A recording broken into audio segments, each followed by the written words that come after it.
Mr. Jones owned a cotton plantation and many slaves.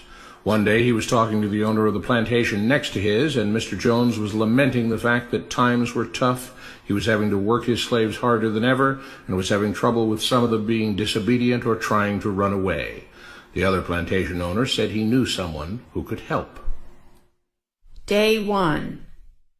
One day Mr. Jones called his slaves together so a man named Mr. Smith could talk to them. Before beginning, Mr. Smith whispered to Mr. Jones, "Whatever I say, do not contradict me or interfere, and I promise you your slave troubles will end." "My name is Mr. Smith," he said to the slaves, "and this may be the happiest day of your lives. From today forward you will no longer be slaves, but free men."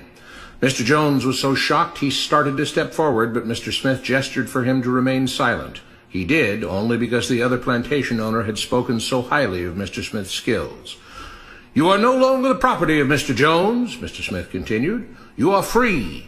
No more would you be forced to labor for the benefit of Mr. Jones. Now you can work for yourselves."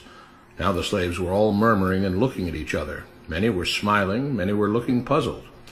"In fact, you are now free to leave the plantation whenever you want," Mr. Smith said. "However, since we are surrounded by other plantations, if you leave, some other plantation owner will likely claim you as his own the moment you set foot on his property. So I urge you not to risk your newfound freedom by doing something so foolish. Instead, I suggest that you stay here, no longer as slaves, but as willing participants and part owners of this plantation. Yes, this is now your plantation." Mr. Jones bit his tongue to keep from objecting. "For now, we might as well leave Mr. Jones in charge," said Mr. Smith, "since he is the only one with any experience at running a plantation, which is quite a complicated thing to manage. But he will no longer be your master, but just another worker on the plantation. In fact, he will now be using his organizational and management skills to serve you. Whatever problems you may have had with him before, you are now all equals, and you need each other to make this work. If we all cooperate and work together, we can all reap the benefits together. In honor of this happy occasion, I present you this new symbol of togetherness and cooperation, this flag, which shall be the emblem of the new, free Jones plantation." He held up the new flag, but most of those listening were still too amazed to respond. "And this shall be our motto," Mr. Smith announced. "We work together as free men for our mutual benefit, pledging our allegiance to the Jones plantation, which stands for prosperity, liberty, and justice for all. To celebrate, everyone has the rest of the day off. Enjoy your freedom, do as you please, and be back here tomorrow morning, bright and early, so that we may begin work on this great and noble new endeavor as equal free men." Finally convinced that Mr. Smith was serious, the former slaves applauded and cheered. Day 2. "We all want this plantation to do well," Mr. Smith said at the beginning of the next meeting, "so we can all share in the benefits. We all know that it takes a lot of effort to make a cotton plantation work. Just because you're all free doesn't mean you can stop working. In fact, since you're now working for yourselves, I expect you to work even harder than ever before, but now with pride and joy, knowing that you're working for yourselves. Of course, there still have to be rules. If everyone just does whatever he wants, the plantation won't produce anything. This experiment will fail, and we'll all starve. You should be thankful that Mr. Jones has agreed to stay on to lend his knowledge and skills to this endeavor, and I trust you will all do your own part to make this work. Several of you have been chosen to act as project supervisors to manage different aspects of the operation, to make sure everyone is doing his assigned job, to make sure that the rules are followed, and so on. The rest of you may head out to the fields to start your first day of work as free men." Day 3. The next morning, Mr. Smith had a grim expression on his face as the daily meeting began. "I have an unpleasant duty to do today," he said. "Yesterday, Charles was caught keeping some of the cotton he picked, presumably to sell for his own personal profit. That is against the rules. That is stealing. For that, Charles must be punished." Two men tied Charles to the whipping post. "I take no joy in this," Mr. Smith continued, "but you must understand, if we do not maintain order, if we do not have rules that we all abide by, then the plantation will fail, and we will all suffer." The whip cracked against Charles' back. "But if we all pitch in for the common good, then we can all prosper. Being free doesn't mean you should be selfish and greedy. We must each do our assigned duties and obey the rules, and then we can all benefit, and each of you will receive your appropriate share of the profits." A young man named Samuel stepped forward. "But if you and Mr. Jones decide the rules and whip us if we disobey, how is that any different from what we had before?" "How can you say that?" Mr. Smith asked. "I'm shocked. You were a slave before, and now you're free. Things still need to be managed and organized by those best qualified to do so. Do you know how to run a plantation, Samuel?" "Well, no," he answered.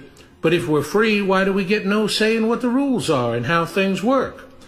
"I'm surprised at your ingratitude," Mr. Smith answered.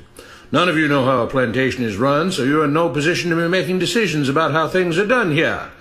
You don't seem to appreciate all the things that Mr. Jones provides for you, from protecting you from all the outside threats you know nothing about, those who would come here, capture and enslave you if not for Mr. Jones' protection, to making sure that you all have food and housing, tools to work with, you're cared for when sick and injured, and so on. There wouldn't be a plantation at all, no cotton to pick, no land to plant and harvest, if not for him. You should be grateful that he's made possible the level of comfort you now have. Your lives would be far worse if not for him. Nevertheless, as free and equal participants in this endeavor, from now on at each meeting, any worker may have 2 minutes to ask questions or voice suggestions or complaints." With that, the workers all seemed satisfied and headed out again to the fields to pick the cotton. Day 4. "I have a big announcement," Mr. Smith said as the daily meeting began. "Mr. Jones' cousin is here, and not just to visit and see how our project is coming along. It has been decided that from now on you will be deciding who will manage the plantation. Of course, this job can't be done by just anyone, but every 3 months we will have a special meeting at which all the workers will vote on whether we think Mr. Jones should run the plantation or whether we think his cousin, Mr. Johnson, should run the plantation. That means that ultimately you are in charge, because you will be deciding which man you want running things on your behalf. If you don't like the way things are being managed, you now have the power to change it." Amazed and pleased, the workers headed out again to the fields to pick the cotton. Days passed, months passed, a year passed, and the plantation continued to operate as before. Sometimes Mr. Jones was in charge, sometimes Mr. Johnson was in charge, but the day-to-day routine stayed exactly the same. The workers worked hard, long hours every day, and still had little to show for it. Every day the meeting would begin with them all reciting the Jones plantation motto, "We work together as free men for our mutual benefit, pledging our allegiance to the Jones plantation, which stands for prosperity, liberty, and justice for all." One day Mr. Smith announced, "Samuel is asked to say a few words this morning, and whatever the rest of us may think of his ideas and opinions, we are all free here, and that means we are all allowed to speak our minds. So, Samuel, you have 2 minutes. Begin." Samuel stepped forward, looking scared. "I was excited when all this started," he began, glancing nervously at Mr. Smith and Mr. Jones. "But don't you all see what's happened here? Nothing's changed. We're all still slaves." There were grumbles of disagreement from the crowd. "They tell us what to do and whip us if we don't. They still make all the rules and punish us if we disobey. They let us make suggestions and complain about things, but they never really change anything." "Your time is up, Samuel," Mr. Smith announced calmly.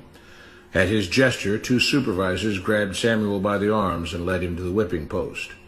"I'm sorry, Samuel, but you've broken the rules. There are rules against encouraging others not to work and encouraging others to break the rules. You're only hurting all of us with your discontentment and your complaining and your disobedience." The whip fell, and Samuel let out a grunt. "Without rules, without order, all would be lost. Without law, there would be chaos. We can't just behave as wild animals, each doing whatever he pleases. We must all follow the plan and all do our duty for the betterment of everyone. And those who do not must be punished." The whip fell again, and blood flowed freely from Samuel's back. Mr. Jones was smiling as he gave Mr. Smith a pat on the back. The crowd was cheering so loudly that none of them had noticed that Samuel had died.